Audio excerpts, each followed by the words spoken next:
Well, hello. We're back with another episode of the Enneagram in a Movie. Used to be podcast, now sort of video cast, whatever it is we're doing here, TJ. You know, it's all going to be on our Substack at the Enneagram in a Movie Substack. We are going to talk about Enneagram Type 8 and 3 female characters from movies. Interestingly enough, the movies all have the character's name in them, in the titles, right? So we've got Furiosa, we've got Jackie Brown, and we've got Emily the Criminal. TJ, why'd you pick these movies? This was your idea. Why'd you pick these? Yeah, I'm really interested in women 8 characters as well as women 8 actors, because stereotypically something that you see both in movies and in a lot of Enneagram literature is type 8 is most associated with men. Mm-hmm. And any Enneagram teacher who knows the Enneagram will not say all 8s are men or most 8s are men. It's just the reverse. It's like gender has no bearing on the likelihood of somebody being a given type. Right. But a lot of societal messages are the qualities of type 8 are encouraged in boys and men. The qualities of type 8 are discouraged in women. So it can be harder for women to identify as 8s, or if they do so, there's more baggage. And these just aren't stories that we see as often in the media. But when we do, and when they're well done, they're wonderful. And I think we need more of them. Yeah, and you know, we've talked in the past about how the Enneagram Type 8 is a character that's kind of more cinematic than a lot of the other Enneagram types. This doesn't mean there aren't great movies about all the Enneagram types or that they're, you know, not worthy of being depicted or anything like that, right? There's no value judgment here. But, you know, movies are about conflict. And, you know, most stories are about conflict in some way, right? You know, man versus nature, you know, whatever. And 8s are really good at conflict and, you know, really prone to conflict. So I think it makes them good characters. Yeah, not averse to conflict.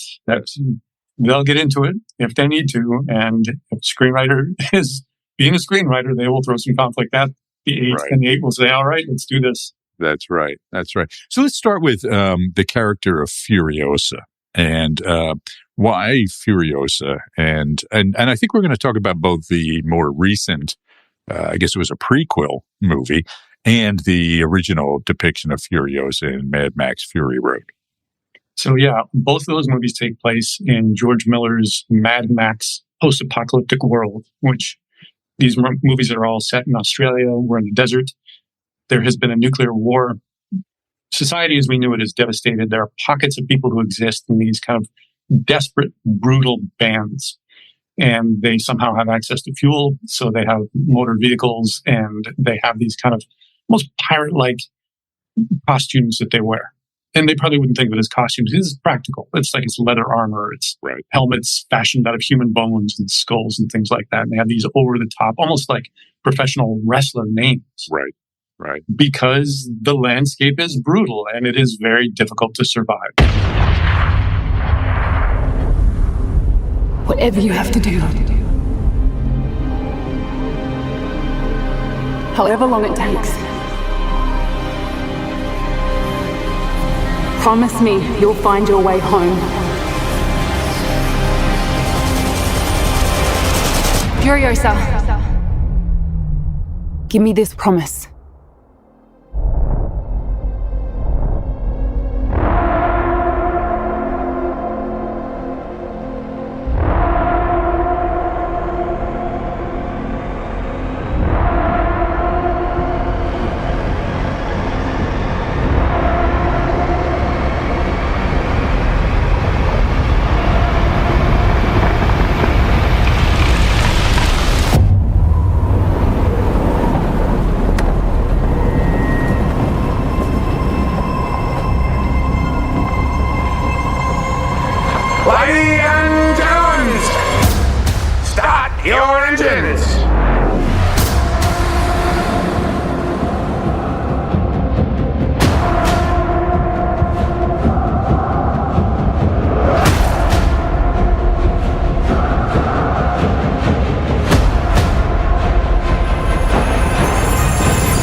Furiosa!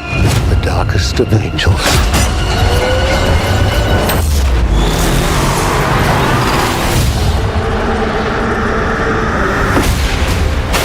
The question is, do you have it in you to make it epic?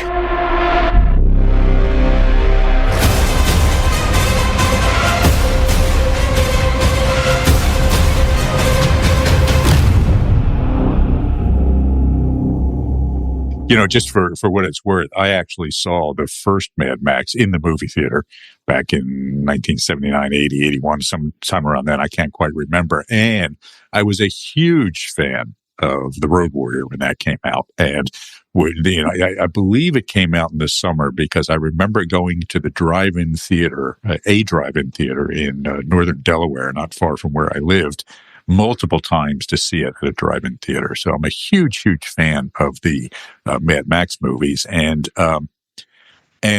Mad Max Fury Road, I think, is just one of the best movies, quite frankly, of the 21st century. I mean, not just a great action movie, but just a great straight-up all-round movie. What is your thoughts on that movie? And then tell us about Furiosa. I agree completely, and you are not alone in saying that. I've seen it top the list of an aggregate of world film critics looking at the movies of the 21st century, and that was number one, which is pretty unusual for an action movie. Right. Pretty unusual for a genre movie of any kind, for the critics to say, hey, this is objectively good. Not just this is a popular, well-made action movie, but this is an objectively good movie. And I agree. It's got all the things people would want in an action movie. And yet it's got Oscar-worthy performances in it. Right. And special effects that don't slow down the action. The budget on Fury Road is something like $175 million. Wow. And yet never once is it a matter of take a look at what we have done. Isn't it magnificent? It's more like the action has started. Now we are in it. Let's go. It really was just kind of a tighten your seatbelt movie and hold on until it's over, right? I mean, right from the beginning, it goes, there's one or two moments that aren't pure action, but 90% of the movie is. And it is brilliantly choreographed. The effects are fantastic.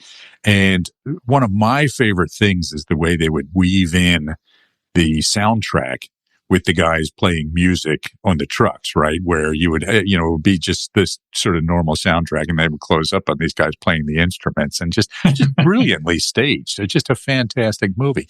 And a great, great central character who's not quite Mad Max. How do you mean? Well, I just think that Furiosa steals the movie. Oh, okay. Yeah.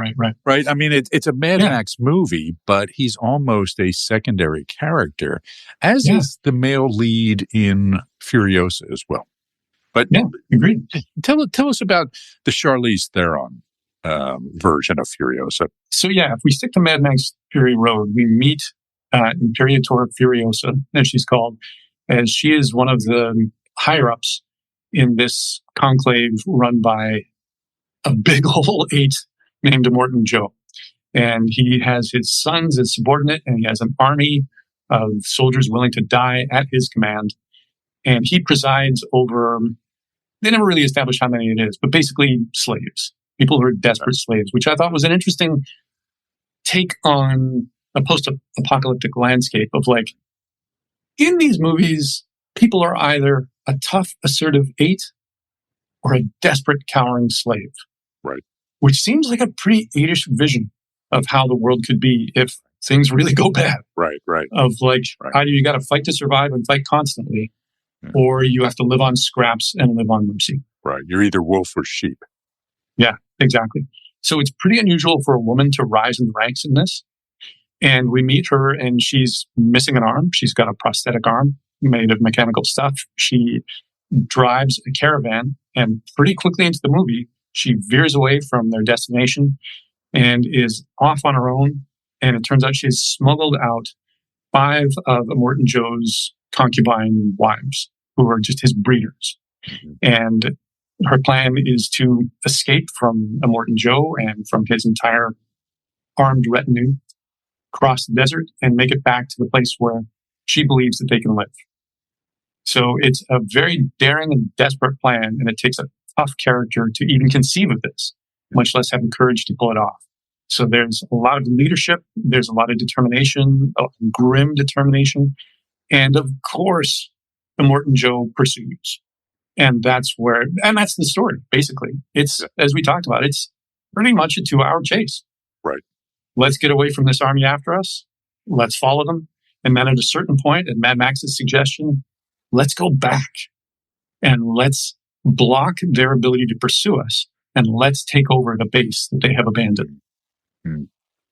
Yeah, because the place they're heading to is the kind of green sort of Eden of her childhood memories, but that's gone now. And exactly. In fact, the only tree they encounter along the way, one of the characters refers to as that thing, because he has no sense of what a tree is, right?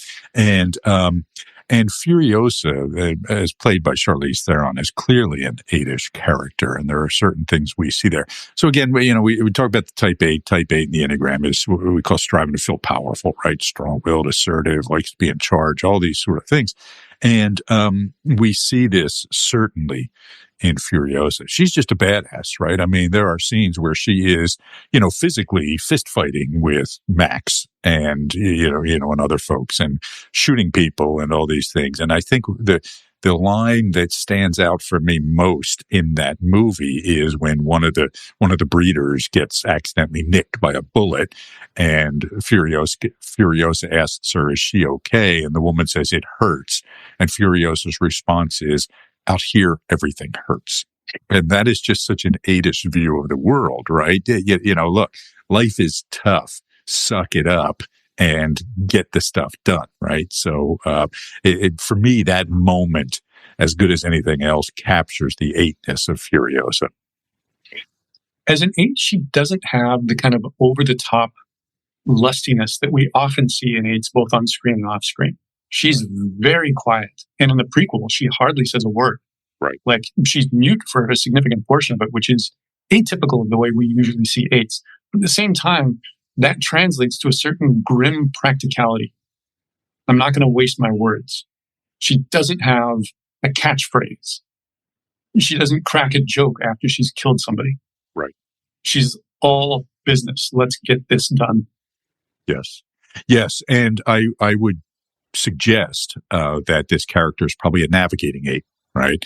And, to your point about there being the lack of sort of an overt sexuality that we often, expect to see in some 8-ish characters, that's something that you don't see as much in the navigating 8 character as well, right? Vito Corleone, for example, is the classic version of it, right? I mean, he's all about, taking care of people, particularly the women. He's got that famous line about how, women and children can be careless, but men can't, right? As he says to Michael.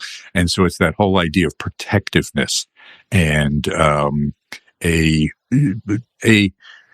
I'll say a contained verbosity, right? I mean, meaning, or lack of verbosity, I guess is a better way to think about it. Whereas the transmitting 8 is a very verbal person. It's Sonny from The Godfather. The navigating 8 tends not to be, and they're more constrained in their sexuality than the transmitting 8 tends to be. And I think Immortan Joe is probably a transmitting 8. And Absolutely. Dementus, the Chris Hemsworth character in Furiosa, the prequel. Absolutely. So he grandstands. Yes. Yes. He speaks with great authority. Yes. He is a great orator. He does this to inspire. He does it to intimidate. And same with Immortan Joe. So the scene where the two of them meet and, he's able to wrestle some power away from him and get himself acknowledged as the ruler of Gasoline City or whatever they call it. Right. It's very much the meeting of two transmitting 8s of like, here we are in this standoff and who's going to win? Right. Okay, we come to an understanding. That's like kaboom. Like the confrontation of two transmitting 8s. Very different from Furiosa. Right. And I think, and we're going to see this in all the 3 movies that we're going to talk about today, I think, is the navigating 8, and particularly the female version of it, tends to win through strategy, right? Through careful planning and outthinking, outsmarting the more, expressive, dynamic sort of characters, right? So it's more of a strategy approach to overcoming challenges than it is a force of nature approach, like we see in Dementis and Immortan Joe, like you said. And one of the points where we see that in Mad Max Fury Road is early on when Mad Max steals their truck. Right. He has hitched a ride with them, but he doesn't trust them at all. They don't trust him. And then at gunpoint, he just drives away. Right. And then the engine fails. Right. And we find out soon enough it's because Furiosa has programmed it Yes. to not go past a certain distance unless she has inputted a certain code. And she just tells him that. Like, Right. I programmed this myself yesterday. This rig isn't going anywhere without me. Right. And She's shrewd. She's strategic. She yes. foresees difficulties and has a plan in place, and it's confident. Like, I've taken care of things. I know what I'm doing. This is not an impulsive plan. Right. Thought this through. Right. Right. And we and again, that's something we see in all three of these movies, or three of these characters that we're going to talk about now. So we're also going to talk about the prequel, the Furiosa prequel. Say some more about that. So I enjoyed the movie, but I wasn't nearly as big a fan of it as I was Fury Road, and probably not as big a fan as you seem to be of the movie. So tell us about that movie and what you see as the Adishness of the character. Yeah, I just loved it. And I watched it last night, and I didn't even have a memory of like what the scuttlebutt was on social media when it first came out. Like, I think the response was mixed. It wasn't a box office hit the way Fury Road was. Right. But it hit me in the heart. Now, one of the things that I found interesting in it is, as I mentioned, Furiosa is mute for a fair bit of it. Yes. Not something you commonly see with Ace. Right. How many mute Ace can you think of? Vito Corleone was mute as a child as well. Oh, So, yeah, that's very true. Yeah. Interesting. Yeah. And I was thinking, like, if I hadn't gone into this with a sense of her as an 8, I might have surmised 5. Mm. 5 is much more likely to be the quiet one. Right. But 8 and 5 have a direct connection. Mm-hmm. And I can see that, like, her muteness as a child is perhaps directly a result of the trauma of right. being kidnapped, of seeing her mother killed right in front of her, of being taken away, of being enslaved, all of that. So it's a way to deal with that. And yet, what she doesn't do is withdraw and study or dissociate. She's practical. Right. So when she's traded to Immortan Joe and she's put into the area where he keeps his wives, and it's just blatantly stated that she will be taken care of and then she can become one of his wives, she shaves her head that night with a blade that she finds and fashions a wig, knowing that this will help her escape when she needs to, which happens that night when one of Immortan Joe's sons kidnaps her and tries to rape her. And when he's stroking her hair, she just runs away because he doesn't know what he's stroking as a wig. And then she slaps some grease onto her face and then uses that to hide underneath a bridge.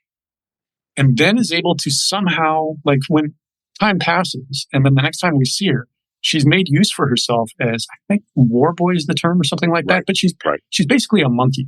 Right. She's got the agility and practicality of a monkey in terms of, like, when they haul up a vehicle, she can climb down the chain and climb all over it and jettison somebody who's hanging onto it and attach the hooks to where it needs to be, and does this very well. So she learns how to do things and she does them, and she does them very well. She's hands-on, she's practical, she's action-oriented, very 8.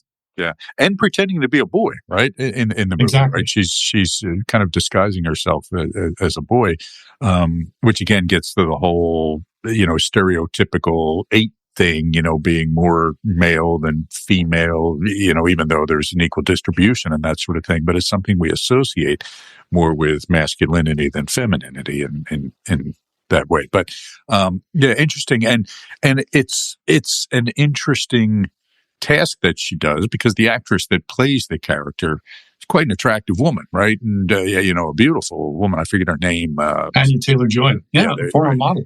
Yes, and and same with Charlize Theron. Yes. Like, supermodel gorgeous. Right, exactly, right.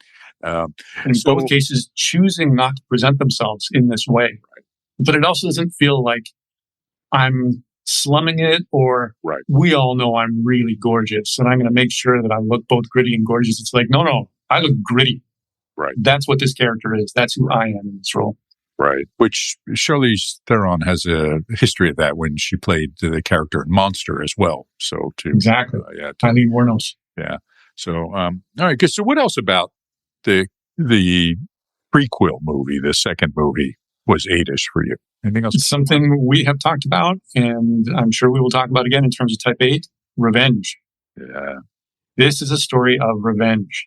So she is kidnapped by a subordinate at the beginning of the movie of Dementis, played by Chris Hemsworth, who's kind of the leader of a biker gang, for lack of a better term, a group of survivors who are all bikers. And he, of course, rides this chariot powered by 3 motorcycles that are riderless. It's so over the top. It's amazing. But he's the one that has also this gentleness. He doesn't try and coerce the location of where she comes from by force. He does it by gentleness, but she sees through him. And then he's the one that ultimately captures, tortures, and murders her mother. And she never forgets that. She never acclimatizes herself to the fact that, you know what? If I want to survive, I need to be okay with this guy. Mm-hmm. She keeps that fire burning for more than a decade of I despise this man. I will kill him and I will enjoy doing it. Right. That's the story of Furiosa. Right. Right. Yeah, that's interesting because you're absolutely right. It is a vengeance movie to a large extent. So, which again is one of the central themes of the 8. It's funny. Before he died, Claudio Naranjo, I saw him in a video where he was talking about how he no longer thought that vengeance was the key issue of the Type 8. That it was something else. I don't remember, and I just remember thinking, yeah, no, it is. Take my word for it. It is all about vengeance, So, and it's a theme that we see over and over again in movies about Type 8s, including Fury Road, because the climax of Fury Road, she kills Immortan Joe. Yes. So in Furiosa, she is kind of bartered to Immortan Joe because he sees her and who's this? Right. And is able to assess this is somebody I want. She's young, she's beautiful, she's healthy. She's fertile, she's a virgin, et cetera, et cetera. And then she's able to escape and become this monkey, basically. Right. But then her femininity is eventually revealed, and she rises through the ranks, but she never forgives him either. Yeah. You're brutal. You are a rapist. You're an enslaver. You're a despot, and I won't forgive any of that. Right. Right. And she kills him personally. And when she does, her line to him is something like, "Remember me?" And she throws his mask over the rear wheels of the vehicle, which gets it caught up and rips it off his face, which is what kills him. Right. He didn't need to say that, but it's just a good sting of revenge of you're about to die and look who's doing it. Right. Right. There's also a theme that came out when we talked about the last girl or the final girl trope of the guy that you think is going to be the hero, but ends up falling short, whereas the woman steps up and is stronger and vanquishes the monster. Okay. So you see that in a lot of the kind of horror movies we talked about, but there's a version of that in both Mad Max and Furiosa, right? So again, Mad Max in the Fury Road is not, he's not a failure necessarily, but again, it's really the Furiosa who's the hero of the movie. And we see the same thing in Furiosa. There's the male character that saves her at one point, but then she ends up being tougher then. I'm going to see a version of that in each of the other 2 movies that we're going to talk about as well. So I'm curious, anything else about Furiosa? And then let's move on to Jackie Brown. Yeah, one more thing to say, and we see this this is the plot of Fury Road, is she's smuggling out these captured women. And when Mad Max tries to steal the rig and she reveals that it's got the kill switch, this thing's not going anywhere without me, he's willing to bargain of okay, just you, and she won't have it. It's it's all of us or none of us. And if it's none of us, it's also not you, and they're going to get us and kill us. Right. That's where we see the protector figure in 8s. Right. It's very much these are my people, and I will go to great danger for them, and I'm their leader. I'm responsible for them, and I will go into the mouth of hell for them. Yeah. Yeah. great. All right, very good. So, Furiosa. Now, again, both of those movies are certainly worth watching. Mad Max Fury Road. If you have not seen it, see it on as big a movie screen as big a screen as you can. I think it's important, and it may be one of the reasons I wasn't as blown away by Furiosa as you were, is that I saw it on a mere 70-inch screen and probably didn't quite do it justice. But and see the black and chrome versions if you can. Black and white with selective bursts of color, which is what George Miller intended in the first place, and it is glorious.